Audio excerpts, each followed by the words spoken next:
in the midst of the pandemic, of course, we were 100% virtual.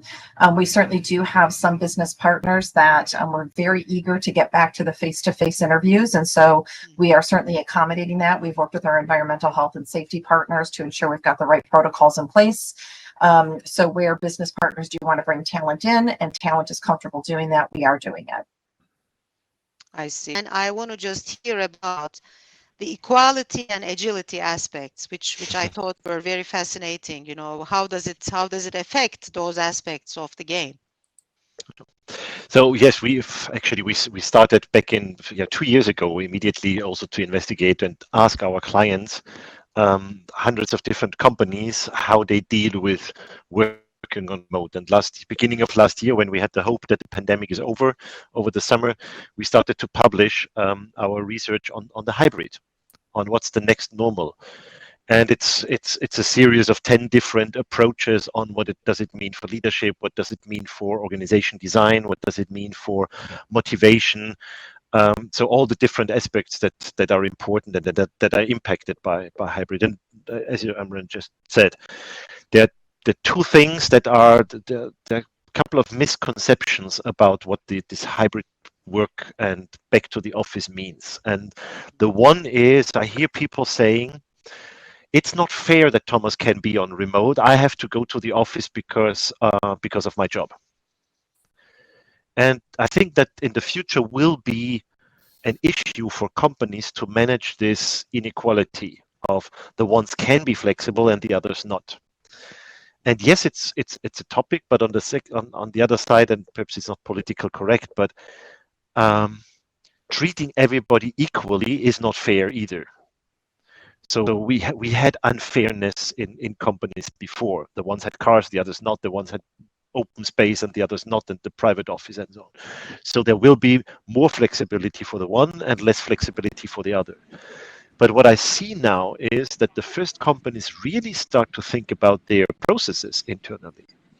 And I just came out last week with a client, blue collar production line, and they said, of course, we have a production line. People have to come back to the office. There is no way that they can be in home office. And yes, finance department can be in home office. And actually, they started to revamp the process a bit, and they got, I think, 2 or 3 days of flex work for blue collars. It's the post-production, the work documentation, the training, the synchronization with the maintenance, whatever it is. So even in jobs where on the first glance you say that they have to go back to the office, there is a way of flexibilization. And yes, they won't go 100% remote or full flexible, but at least there can be efforts in order to be in this inequality of flex, not flex, or home and presence. But also on the other side is home office is said to be more agile, and you can jump there and have teams together. Yes and no. It's not by definition more agile. If you reproduce the same way of working in the home office, and I'm pretty sure that many of you did that, back-to-back meeting all the time, synchronized work, that doesn't make you more agile. You just replace it with a tool. What I really recommend, back to the office, also use it to review the processes, how you work together, that they get asynchronized, that you don't need to be in a meeting all the time, that you can be focused time in the home office and presence time to work together. And that's a revamp. So flexibilization and home office doesn't mean by itself that it's more agile. You still have to work for that. Yeah. Very good points. Thank you, Andreas. And I just want to talk about the culture, the hybrid leadership and culture a little bit. And I will move to Sheila and ask this question about the better chance of finding talent in this environment or not. You know, given the remote work, the hybrid options, do you think that finding talent is now easier? No, I don't. I think, to be very direct, no. I think it doesn't matter which market you sit in around the world. The pure fact is that there is a deficit of talent, and all of the research indicates that that deficit is just going to widen. By 2030, there are several reports out there by consulting firms that by 2030, we are going to have a deficit of more than 85.3 million people. And those are skilled professionals. Those are professionals that have bachelor's degrees, graduate degrees, PhDs. And so part of the challenge that we're starting to see in the market is that the world of digital is transforming at such a fast pace that many educational institutions can't keep pace with the evolution. And so that means that organizations are going to need to invest and build more than they buy. And so what does that mean? When you've got a deficit, when you have organizations that need to do more building versus buying, that also puts the talent a little bit more in the driver's seat, because if they have the skill sets that we need, they absolutely are in the driver's seat. Talent today, and I think I shared this before, but talent today, they want flexibility. All of the research that I've done indicates that people aren't digging their heels to say, I must be 100% remote. What they want is the flexibility, the autonomy to make the decision for what works best for them. Research is also showing that where talent is not getting that type of support, they are switching jobs, they are switching industries. In fact, Germany is leading the pack right now of talent that is switching industries to get the type of flexibility that they want. And one other point that I'll just add here is that when we all experienced the pandemic, I think many people were very stressed and experienced anxiety of having to work from home because of all of the chaos that can go on in some homes.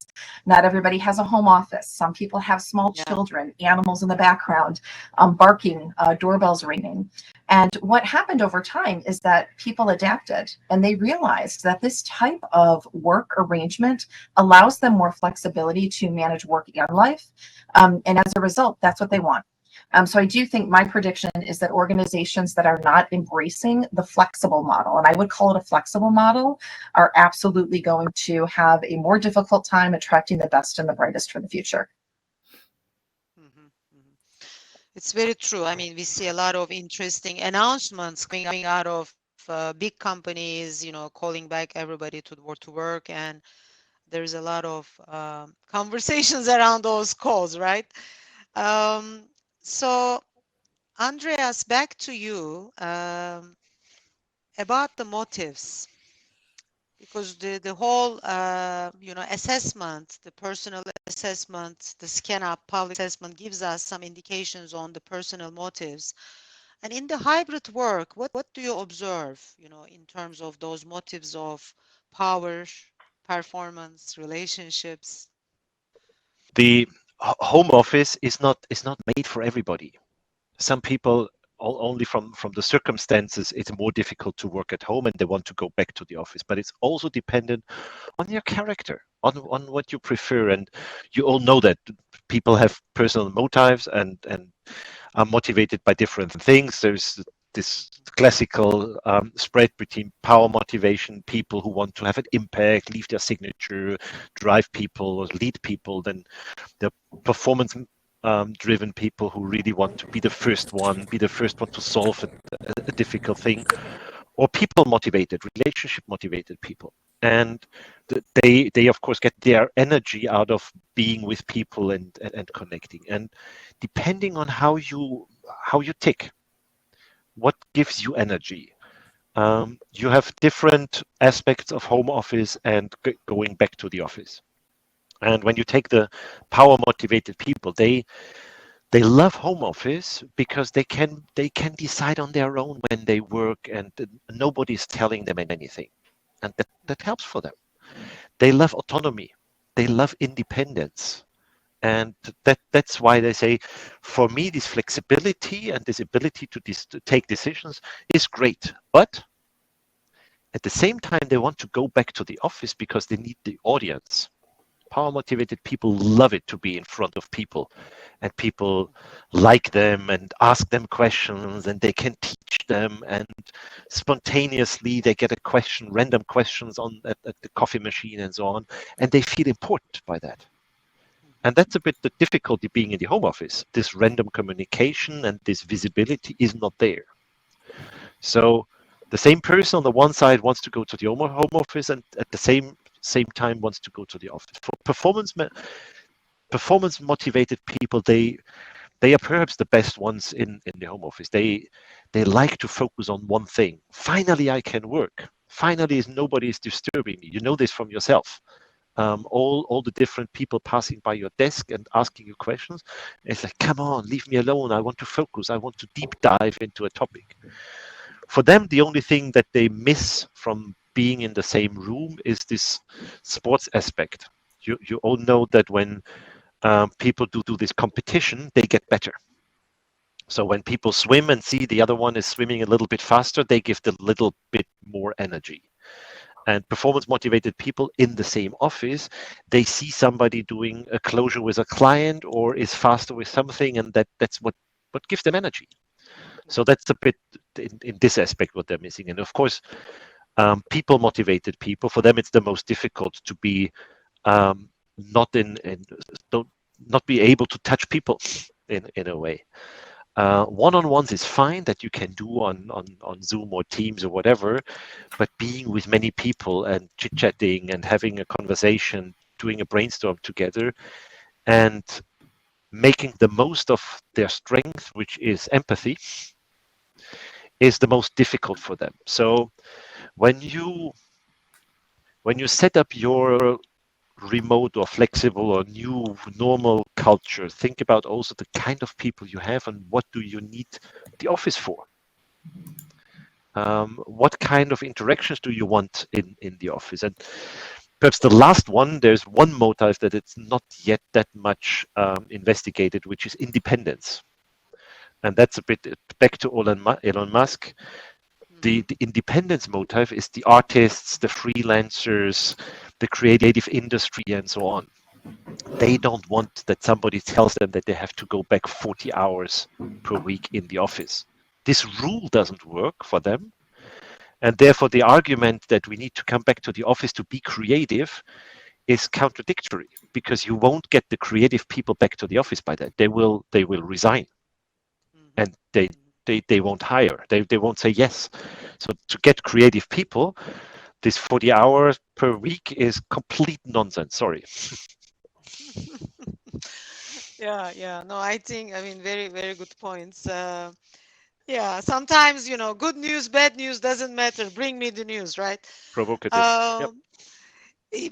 Sheila, from the healthcare industry point of view, I mean, you may not have all the artists as much as some other industries, but do you see the people, for example, developing the products, the R&D, the engineers, and all the people who are more in the shaping up the products?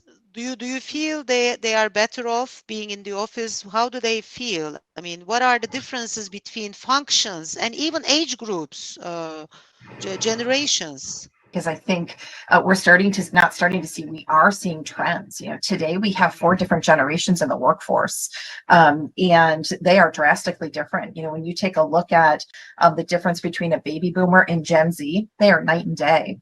And again, there's been quite a bit of research that's been done on the difference and what's important and what are those motivators. And so what I would say, to answer your question is, it's less, at least from what I see, about a specific functional discipline, and more about what motivates people. And people are motivated by different things based on the market that they live in, based on their years of experience. Again, baby boomer versus Gen Z. LinkedIn did a study. This was earlier in the year. And don't quote me on these stats, but because I'm going by memory, but they did a study between the 4 different generations, and the baby boomers wanted to be in the office. It was like 70 or 80% response rate, where baby boomers said being in the office is what motivates them, and that's what they think is the right thing to do. Conversely, when they asked Gen Z participants that question, they wanted the flexibility, and it was an overwhelming, again, 70 to 80% that said they wanted that flexibility and or remote. Now, why is that important? What's important is because LinkedIn then took the study to the next level, which was when you pay attention to what motivates people, and when people feel like they belong in an organization, they are heard, they are respected, and an organization really cares about them, they are 2.3 times more likely to be engaged and therefore refer talent. So go back to what I was talking about earlier, right? We were talking about that talent deficit. Great talent typically knows great talent. So if we want engaged talent and we want them to continue to refer people, we have to pay attention to those talent attributes, what's important to people. When I take a look at the functions across the board, I can tell you again, I see more differences generationally than I do functionally. Talent within R&D, people that have been around the block for a while, yes, they like to come in and collaborate face-to-face with their teams. Newer people to the workforce within R&D are very, very comfortable doing it virtually. From an engineering perspective, anybody that is touching technology is very comfortable and in fact thrives over video. I think everybody on the line here may agree that when you look at Gen Z, Gen X, and Gen Z, they were born with phones in their hands. They're more comfortable being on video than face-to-face because that's how they were raised. And so my recommendation, my steer is we've got to start meeting talent where they're at, and we've got to continue to evolve, especially in this world of digitization. Thank you. Thank you. Mhm. I want to go back to a little bit the geography differences. And, of course, Sheila talks about global and some of the US dynamics also. But did you see any geography differences in your research? Maybe geographies or nationalities are, feeling better with this or not? Any comments on that? Honestly, I don't have a study on this. I have a couple of occasional experiences with cultures where actually it's pretty chaotic in terms of how they organize together in an office. And you all have pictures in mind of different cultures where it's a bit unstructured in terms of how they organize their office life. And they reflected that actually going virtual forced them to be more organized and they enjoy it. So it's a bit bizarre, but I had sessions with clients where they said, well, actually, it's much better working remote than before. But at the same time, there are also cultures in the world where the relationship and the distance between people, even the physical distance between people, you also have pictures in mind now about cultures, is very important. And there it's difficult. And they were the first ones immediately saying, let's go back to the office. Again, not to work, but to spend quality time together. So yes, there are cultural differences. The more structured it was before, the easier it was to go virtual. The less structured it was, the more added value people saw in going virtual. The more relational it is, the more the drive and the motivation is to go back also. Yeah. No, thank you. That's helpful. So I want to open up to the audience and see if there are any questions. Hasib can help us to, hear the questions if there are directly from the people, or we can actually communicate. So do you see any questions, Hasib? No, Mra, not yet.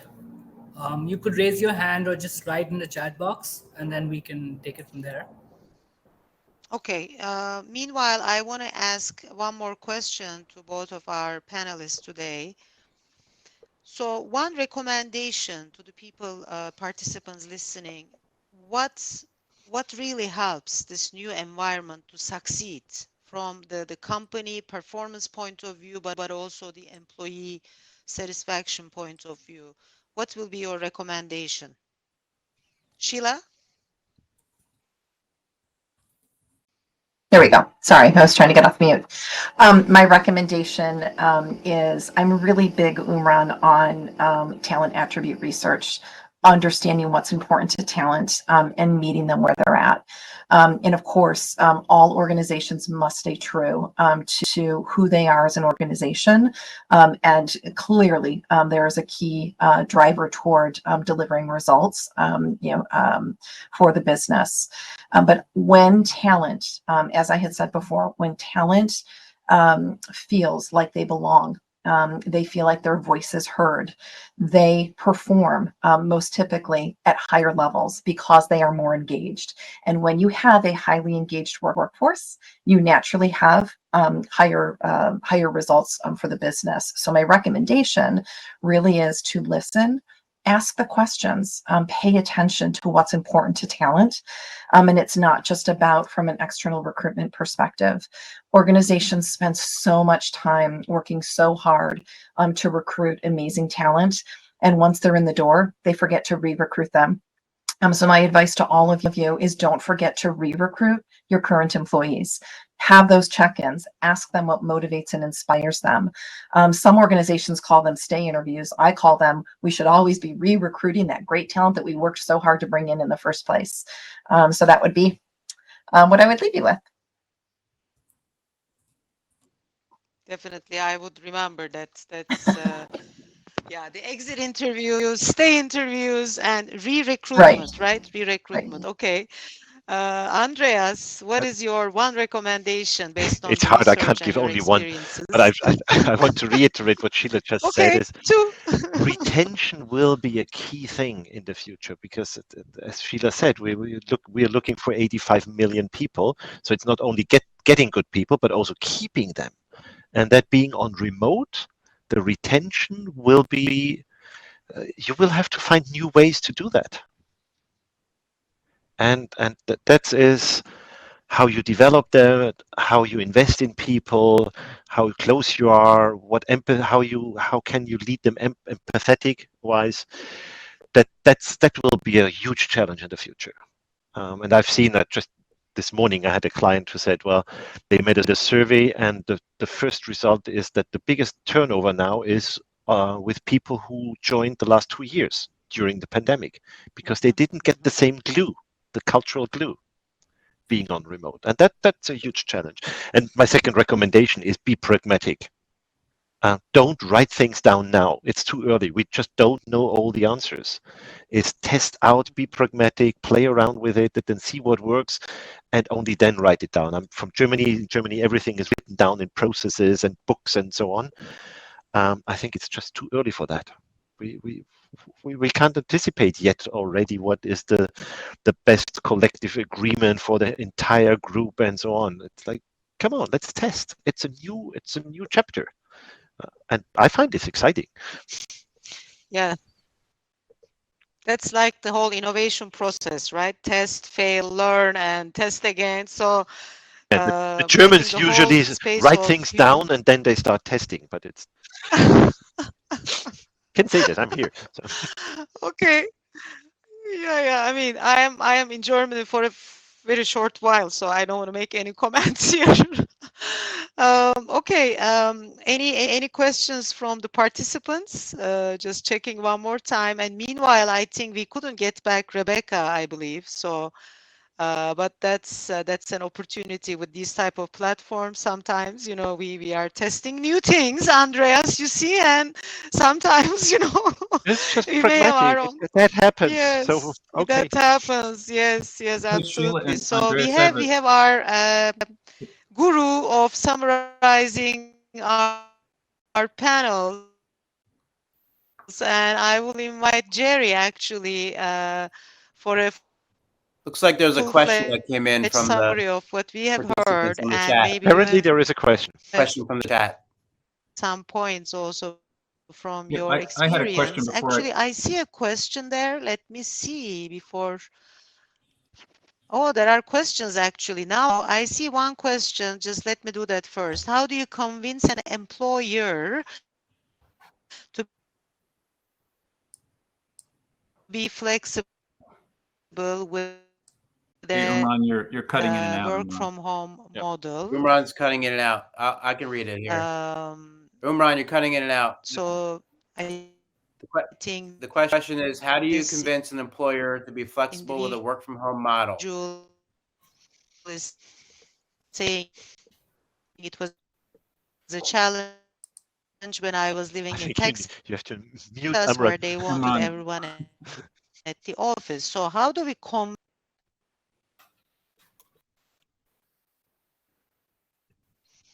Andreas, do you want to take on this question initially? Well, the first one is I always tell them a story, and that's out of talent acquisition. I had a client two months ago, I think, where they wanted to hire people, and it was in New York, so pretty attractive. I think the job was pretty good, and they did a test, posting the same ad on one platform with 1 day per week recommended to be in the office.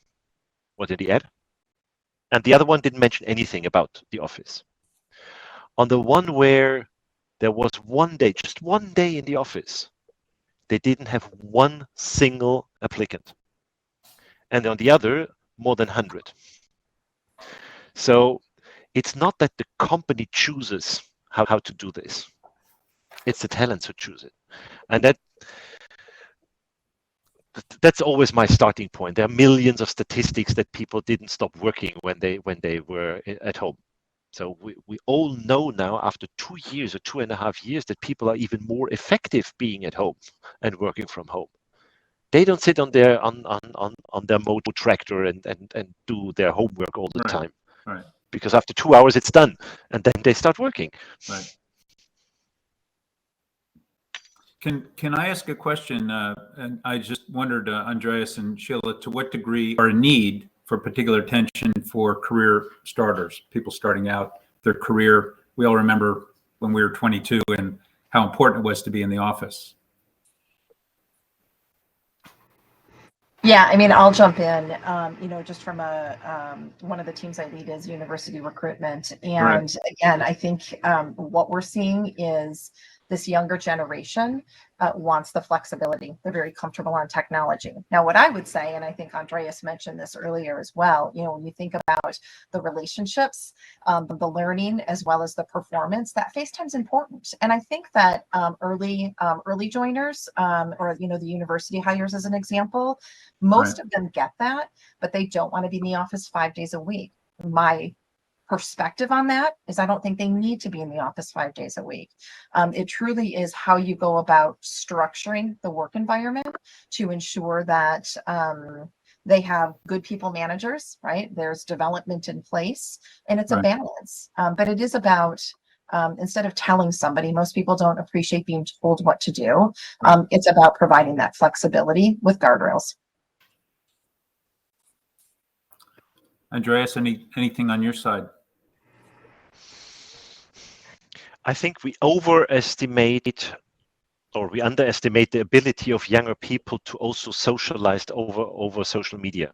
Right. I think they grew up with connecting in very different ways and say, we don't need to be in the same room in order to build up trust. And we, the gray silver hairs, we say, of course, you can't build trust on remote, but actually they can. Right. Still, I think the onboarding cycles and organize that there is a networking, that they meet people virtually. They don't even need to be in the same room, that they meet people. That's extremely important. And they also stay in a company because they have connections and they know people. That doesn't mean that they need to be in the same room. Right. Interesting. So let's go to the top of the house, just in terms of CEOs, boards, your senior leaders. Sheila, what kind of consensus or non-consensus or points of view do you find in the boardroom or in the conference room around people's assumptions about what the purpose of a workplace is and trying to put the genie back in the bottle or not? Yeah. Yeah, go ahead. Yeah, I think every organization is different and it depends on the culture of your organization. Right. I can, reflect on two of my employers. One who is from the top of the house offering great flexibility and another that is not. And so they'll remain nameless, Right. but the cultures are very different. And I truly think that makes a difference. The culture of an organization will drive that. Somebody had mentioned earlier that Elon Musk, has come out, and I think we're all aware, and has said, if you don't want to come back to the office, then quit. That's a culture that he is driving at Tesla. There are other organizations, I think Google being one of them, that is not taking that approach, right? Right. And they're both looking for amazing engineers. So it will be interesting, as Andreas said. It might be too early to tell. So let's pay attention to see what happens and who really wins this talent war. I certainly have my prediction on who's going to win, but I think time will tell. But I think Eva mentioned in the chat is right. Not everybody wants to be in the home office either. So Right. it's not that 100% flexibility and home office is the best. There are people also want to go back to the office, depending on what drives them, what gives them energy, and some just don't have the possibility. Some really enjoy to go back to the office. So I think this individuality, and that's a challenge for organizations, because you can't fulfill every need in an organization. That creates chaos. You need to have somebody in the HR office to open up the door when somebody knocks at the door. So you need to organize that somebody is there. There are also limits. It can't be full free flexibility and every need either. But that's a challenge in the future. Yeah, I think we all have anecdotal kind of narratives around what it's been like to be at home and what it was like in the old days when mandatory attendance was important. And I had one particular episode of or a narrative where a client of mine said, I don't miss all the microaggression in the workplace because it wasn't great for everybody, right? Your thoughts on that in terms of some things we don't have to go back to, Sheila or Andreas. Yeah, I think you're right. I think everybody has a different experience. And you know what I keep reflecting on, like what Andreas just said is so true. There does need to be some form of structure because without that, you have chaos, right? Right. But when I think pre-pandemic, I don't know about all of you, but boy, I certainly had the flexibility pre-pandemic. Right. To make the decisions on what days I worked from home and what days I came into the office. And what really drove that, there were two key things. One was what was on my calendar, right? And as a leader in an organization, certainly if I was meeting with other leaders, I wanted to do that face to face. I'm a big believer that relationships matter. And I personally am a big believer that FaceTime matters. But I am also a believer that FaceTime doesn't need to happen 5 days a week. So I think it's based on your schedule can drive that. Right. The other dictator for me on how I managed my schedule is what was going on in my personal life. I'm a mom. I have 2 kids. And I want to be a part of their life. I don't want to miss their sporting events. And so I also was very organized and strategic around my calendar so that I wasn't traveling when there was a hockey game. I wasn't traveling when there was a soccer game so that I could be present and potentially work from home on those days. And so I do think it's interesting that we've gone from many companies affording that type of flexibility pre-pandemic to this the conversation even that we're having today around hybrid, not hybrid, 100% remote. From where I sit, it's flexibility with guardrails. Yeah, I think it's situational. I think in the search industry, or in the search process, when candidates say, what is the policy of the client of the search or the client that we're representing. I tend to work on heads of HR roles. So I say, well, it's going to be whatever you think it should be because you're going to be leader of that approach, policy, and practice. But in any case, I think you're quite right, Sheila. If people are, and I think the coaching and the transcending of values on the, down through the organization is to the degree, and these are knowledge workers. Let's be where we need to be when we need to be there in both our personal life and our professional life as we're going through and moving our careers along. So it's very challenging, and it's a moving target, and I think it's very situational. And I love the idea of what you said is a continual listening.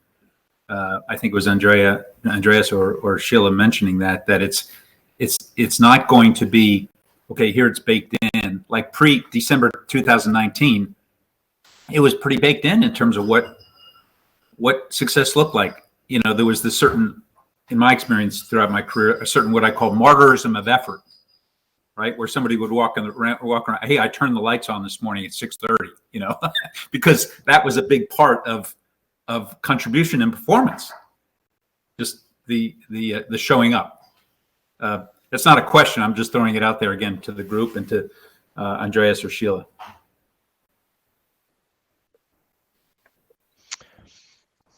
I think it's listen and adapt and test. I think it's as easy as it is. It's a new option that we have. It's Right. a great possibility. It's an opportunity. But it's also a hype. Sorry to be a bit. It won't solve everything. If you have a Right. bad collaboration, it won't work in home office either. If you have a conflict in the team, that it's not solved by that. If you have not a good people manager, it won't get better if people are on remote. So it creates flexibility and it creates choice, creates a new choice. And Sheila, I think you have been blessed that you had this opportunity. But I also have clients. They decided 2 months ago that people can go to the home office. They took 2.5 years in order to start believing that people don't stop working. So yes, it creates a new choice because it stopped a couple of limiting beliefs, but it's not solving everything. Right. I mean, what do you think of this narrative in terms of the purpose of a workplace when it was going well in the best sense of that term, and the reason that people in a gauzy way look back on the old days in terms of that being, so rose-colored, was that it created a sense of community, just being there. And I think human nature, for the most part, we want community. And then community led to culture, and then culture led to contribution. So I think, is it about really creating just a situational community? And it's just a new test of leadership from the very top to CEOs, boards, everywhere, right? To establish that sense of community, which leads to culture. But your thoughts on that? I think there are new ways of creating the community. Right. I think you can create very strong communities also with a hybrid workplace, but it's not the same way as before. We are a 100% flexible company, and I think our corporate culture even got stronger over the last 2 years. Well, exactly. Yeah, I think that's the beautiful thing, and Elon Musk is missing out on that, and this sort of mandating and frankly, assuming that, well, you're all sharecroppers and you're my property, and I need to see you all working to make me feel good. I think you used a phrase earlier around the audience, right? But as in every change, when people start to be nostalgic about the past, right? And that here it was better to be in the office, and in other changes something else. Ask people about their regrets. Not everything was rosy in the good old times back in the office, and then people get a little bit more balanced in terms of what they like and what they dislike of office, and what they like and dislike in terms of being flexible and work from home or work from anywhere. That's the other part.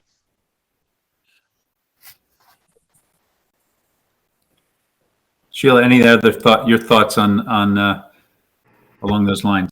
Yeah, I mean, the other thing I would say, I agree with what both of you have said, and I think part of the remote culture that occurred during the pandemic is In some instances, people got to know their coworkers on a different level, on a more personal level, right? My coworkers learned that I had 3 dogs because they were walking around in the background. And so then that creates a connection with the other dog lovers, right? So that's one simple example. But I do also want to reinforce that I think culture has so much to do with the success of an organization. And part of a really good culture is holding people leaders accountable. For investing in their team members, for checking in. I saw somebody had mentioned something in the chat about going back to early career, and some aren't, willing to raise their hand if they're struggling.